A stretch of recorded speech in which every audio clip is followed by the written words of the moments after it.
Hello and welcome to this week's episode. Let's get started.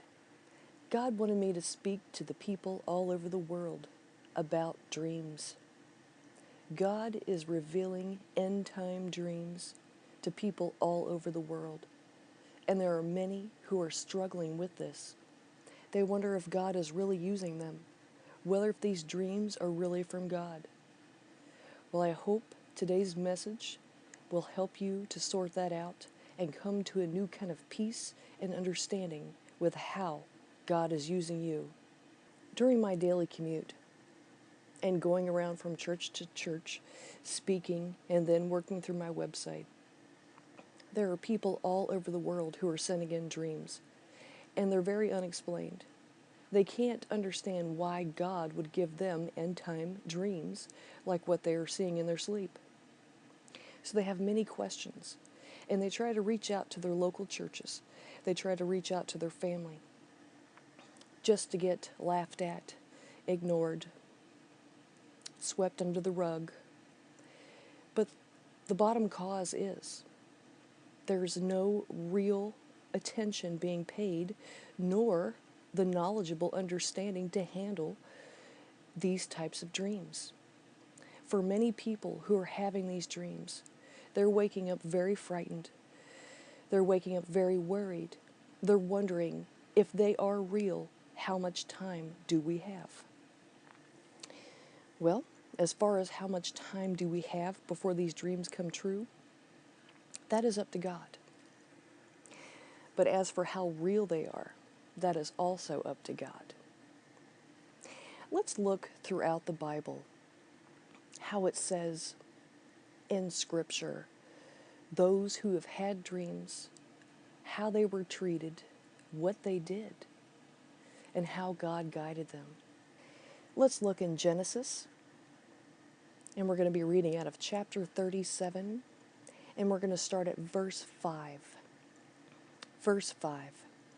Once Joseph had a dream which he told to his brothers, and they hated him even more. He said to them, "Hear this dream which I have dreamed." Here we have Joseph trying to explain to who he knew that was the closest to him to help him to understand what was going on while he was sleeping. What was going on in his dream life? Well, his brothers did not receive him. Let's look at verse 8. His brothers answered, "Do you mean to reign over us? Do you mean to rule over us?" And they hated him even more for his talk about his dreams. So his brothers did not fully understand what was going on. They did not know that it was God who was giving him the dreams. But what God was doing to Joseph, he is doing to a lot of people today, and that is giving them dreams about their future. Let's look in verse 11 in chapter 37. So his brothers were wrought up at him, and his father kept the matter in mind. Now you may go to some of your pastors, you may go to your spiritual fathers and mothers, whoever you may have covering from, and they may keep in mind what you are speaking, but they may not have all the answers. Now this is not to discredit them or disqualify them. This is to take this solely to God, because God is the giver of dreams, and he is also the giver of interpretations.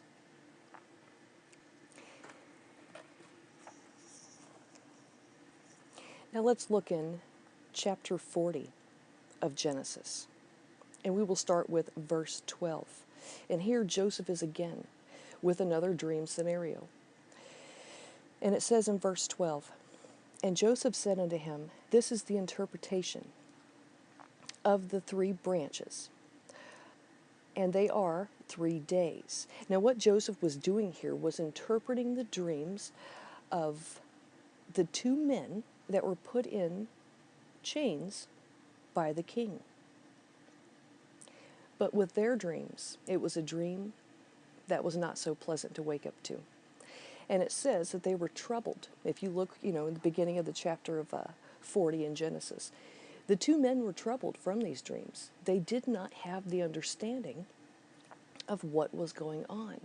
But then I have to sit here, as God showed me and taught me about the many dimensions of dream interpretation, how did Joseph come to the understanding that he could interpret dreams? And this leads me back to where God had brought me to.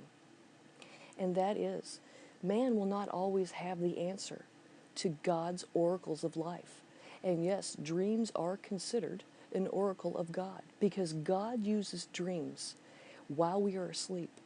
And the reason why he chooses to give us these messages while we are asleep is because we are completely at rest. There is no distractions. There is no other thoughts. We are at ease.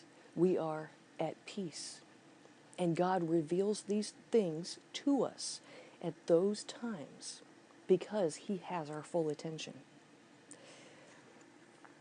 Now, this is where God led me to the understanding that Joseph's brothers could not interpret his dreams. His father pondered them and kept them in mind, but did not interpret his dreams. As far as I have seen and have experienced and have studied, there is no other record that the brothers or the father interpreted Joseph's dreams. So this here is where Joseph had to go in and pray to receive the interpretation that God was showing him, to give Joseph meaning to what he was having in his dreams. Because we go back up to chapter 40, verse 5, and it says, "And they dreamed a dream, both of them, each man his dream in one night, each man according to the interpretation of his dream, the butler and the baker of the king of Egypt, which were bound in the prison. And Joseph came in unto them in the morning, and looked upon them, and behold, they were sad. And he asked Pharaoh's officers that were with him in the ward of his Lord's house, saying, Wherefore look ye so sadly today? And they said unto him, We have dreamed a dream, and there is no interpreter of it. And Joseph said unto them, Do not interpretations belong to God? Tell me them, I pray you." So right there, Joseph learned how to interpret his own dreams through prayer to God. Because all dreams, even their interpretations, belong to God.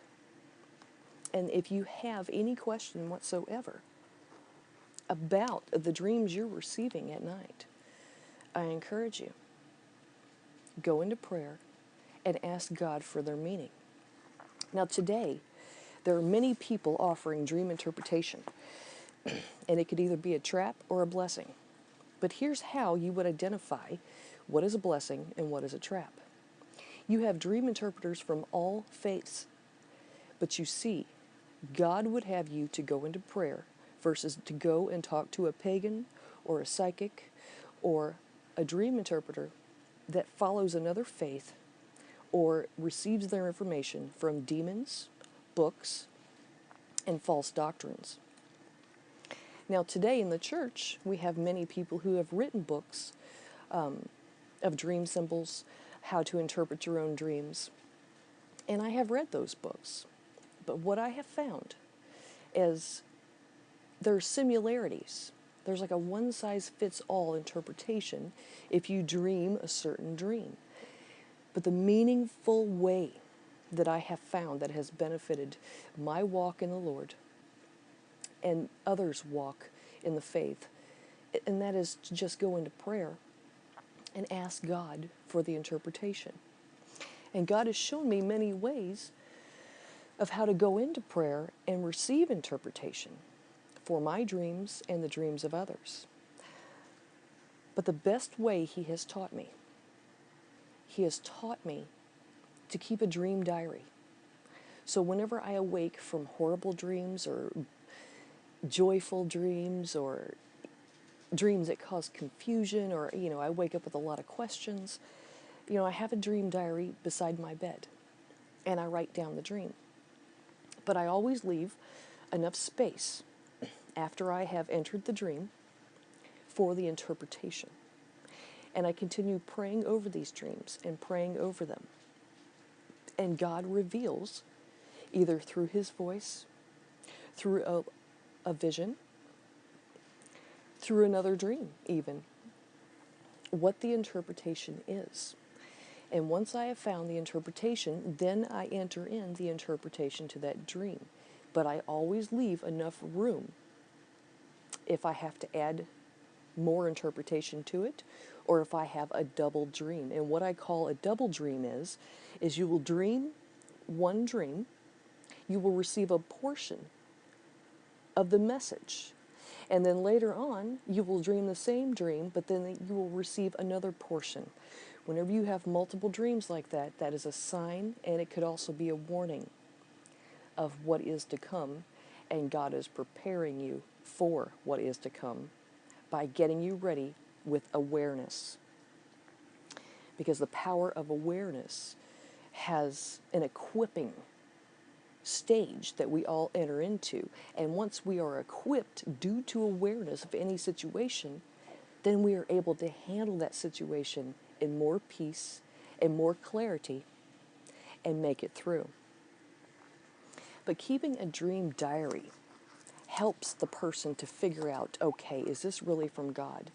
Is this from the demonic forces? Also, whenever you keep a dream diary, and if you have already spoken your dreams to other people and have not been accepted or have been mocked at, persecuted, the list goes on when people don't understand, then keep it in a place that is safe to where only you have access to. And that way, you can have a little bit more peace of mind. But rest assured, when Joseph was growing up, he was not accepted by his family. God gave him miraculous dreams of the future that did come to pass. And not all of them came to pass immediately. They came to pass years later. So these end time dreams that many of you are having right now, you're not crazy. You're not the weird person. Just know that God is using you in a mighty way. And if you are having dreams of the future, and what I mean is when you dream something and then you later see it come to pass, those are dreams of the future, and it is also a prophetic connection that God is opening up in you to begin using you. My best advice and my best encouragement, don't pay attention to the people who make fun of you, who do not understand. Just pray for them, love them despite. Because people who don't understand things, they don't know how to handle it. They don't know how to tell you how to handle it. And many of them sweep it under the rug because they don't know what to do. But it doesn't mean we should be angry with them or even let their actions and words hurt us.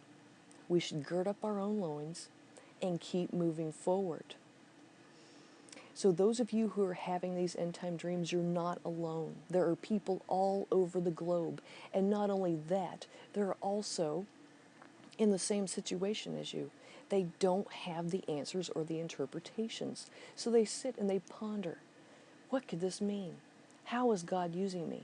What does God want me to do? But I encourage you, do more than just ponder. Go into prayer, lift it up to the Lord, and say, Lord, you are the giver of dreams, and you are the interpreter of dreams. So I am seeking you, the giver and the interpreter, and I ask in the mighty name of Jesus that you will reveal to me what it is I am to do and the interpretation. And then watch how God moves. And be patient for your interpretation, because God will answer, but it will be in His timing. It is my prayer